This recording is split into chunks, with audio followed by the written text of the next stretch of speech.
Sejam todos muito bem-vindos às minhas redes sociais. Eu sou o Glauco e hoje eu falarei aqui no meu canal um pouco sobre a desconsideração da personalidade jurídica da empresa no seu aspecto trabalhista, frente ao que se criou aqui em questões midiáticas e também nas redes sociais, o termo hold e as holds familiares. Né? É muito comum a gente ouvir esse termo atualmente.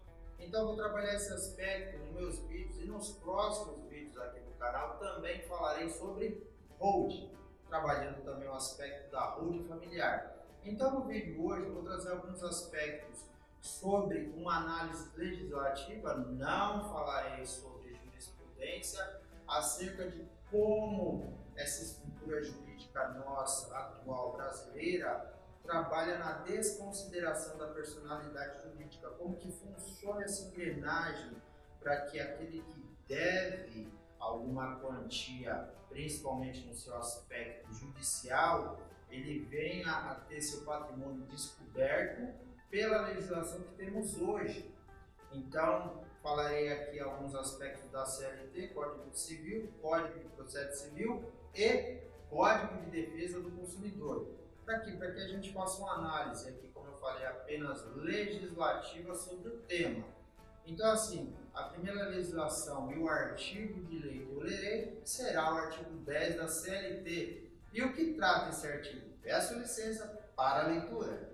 Senhores, no artigo 10, quando eu falo da desconsideração da personalidade jurídica, vai dizer que qualquer alteração na estrutura jurídica da empresa não afetará os direitos adquiridos por seus empregados.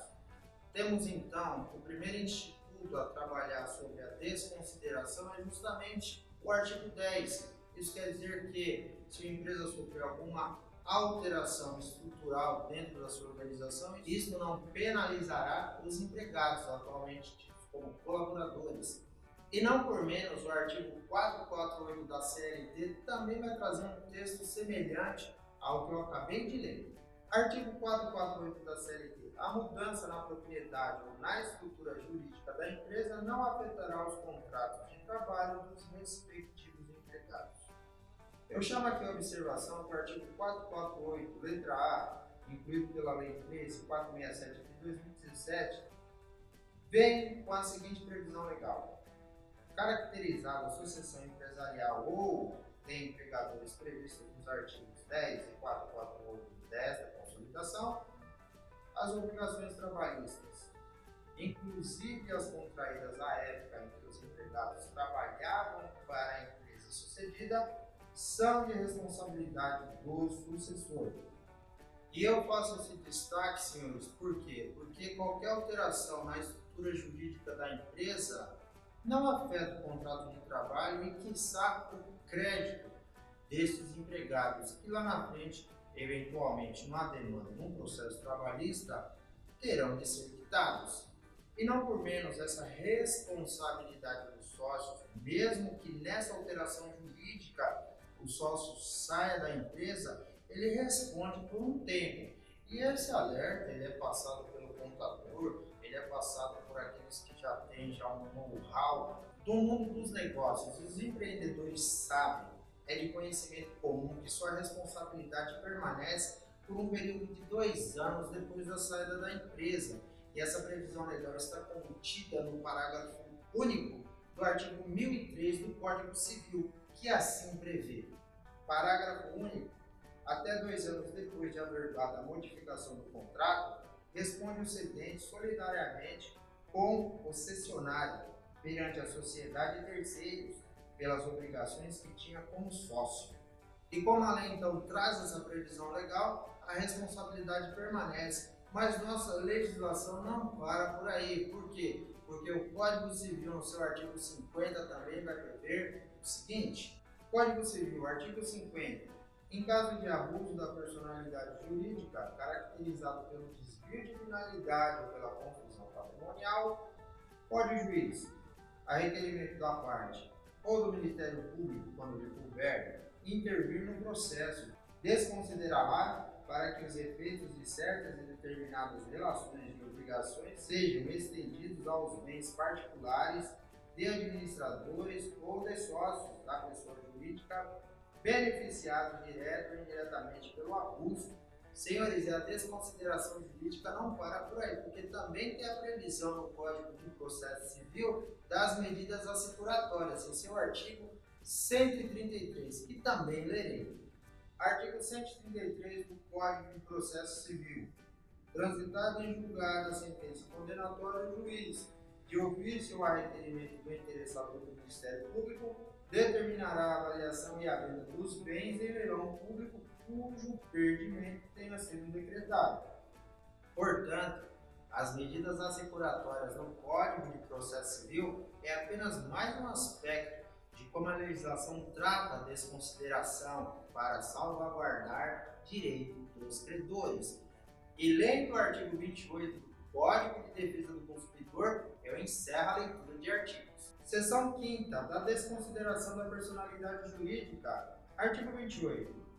O juiz poderá desconsiderar a personalidade jurídica da sociedade quando, em detrimento do consumidor, houver abuso de direito, excesso de poder, infração da lei, fato ou ato ilícito ou violação dos estatutos ou contrato social. A desconsideração também será efetivada quando houver falência, estado de insolvência, encerramento ou inatividade da pessoa jurídica provocados por má administração. Assim, temos desta explicação legislativa que fiz, dos pontos principais que a legislação trabalha para proteger o direito dos credores, e aqui justamente o mote deste vídeo é a desconsideração jurídica trabalhista, é justamente salvaguardar direito dos empregados, dos colaboradores, quando aí está diante, eventualmente, de uma fraude contra credores, onde não se há ainda o início processual, ou fraude de execução. Então é necessário pensar aqui na criação de uma holding patrimonial, primeiro é se quitar as dívidas, na medida do possível, evitar um passivo trabalhista, claro, em qualquer aspecto, não só no âmbito trabalhista, no âmbito da justiça especializada. Por quê? Porque a desconsideração ela vai atingir diretamente os bens dos sócios. E aqui, por isso que eu falo que eu desconstruo essa ideia da blindagem patrimonial, é muito utilizado isso na mídia. Então é um tema que já está bem batido, né? A gente abre as redes sociais e vê lá blindagem patrimonial. Essa blindagem ela é totalmente diluída se eu tenho um processo trabalhista em que eu vou pedir para o juiz a desconsideração. A única forma da pessoa, de fato, não ver seu patrimônio atingido é não ter nada no nome, não ter nada no CPF, enfim. Mas aí vai se utilizar de N artifícios para que essa dívida ela não seja quitada, ela não seja paga.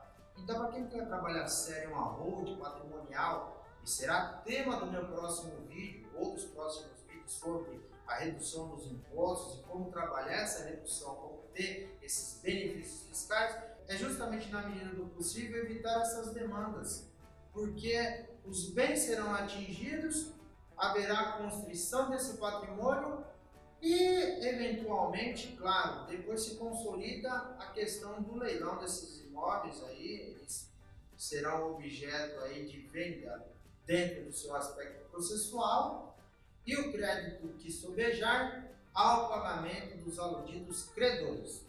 Consequentemente, quem quer constituir uma holding para no futuro administrar os seus bens é ter essa preocupação inicial com essas dívidas pendentes, para que eventualmente não tenha aí lá na frente um dissabor jurídico e isso atrapalhe aí o planejamento que se pretende.